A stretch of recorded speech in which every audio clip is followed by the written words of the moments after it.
ಸ್ನೇಹಿತರೆ ನಮಸ್ಕಾರ. ನನ್ನ ಹಿಂದಿನ ಸಂಚಿಕೆಯಲ್ಲಿ ನಾನು ಹೊಟ್ಟೆ ಶುಚಿ ಇದ್ದರೆ ರೋಗ ಯಾವುದು ಬರಲ್ಲ ಅಂತ ಹೇಳಿದ್ದೆ. ಅದ್ರ ಸಲುವಾಗಿ ಈ ವಿಡಿಯೋ ಮಾಡ್ತಾಯಿದ್ದೀನಿ. ನನ್ನ ವಿಡಿಯೋಗಳಿಗೆ ನಿಮ್ಮ ಬೆಂಬಲ ಬೇಕು. ಸಬ್ಸ್ಕ್ರೈಬ್ ಮಾಡಿ, ಲೈಕ್ ಮಾಡಿ, ಶೇರ್ ಮಾಡಿ, ಸಪೋರ್ಟ್ ಮಾಡಿ. ಓಕೆ, ಹೊಟ್ಟೆ ಶುಚಿ ಎಂದರೆ ನೀರು ಮುಖ್ಯ. ನೀರಲ್ಲದೆ ನಮ್ಮ ಆಯುರ್ವೇದ ತುಂಬ ಪುರಾತನದ್ದು ಚಿಕಿತ್ಸೆ ನಮ್ಮ ಭಾರತದದು.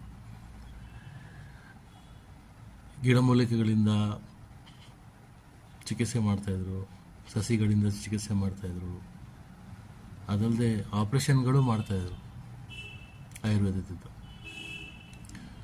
ಈಗ ಮುಖ್ಯವಾಗಿ ಹೊಟ್ಟೆ ಶುಚಿ ಇಡೋಕ್ಕೆ ಮೇನ್ ಬೇಕಾಗಿರೋದು ಕಡುಕಾಯಿನ ಇಂಗ್ಲೀಷಲ್ಲಿ ಟರ್ಮಿನಿಯಾ ಚೆಬುಲಾ ಅಂತ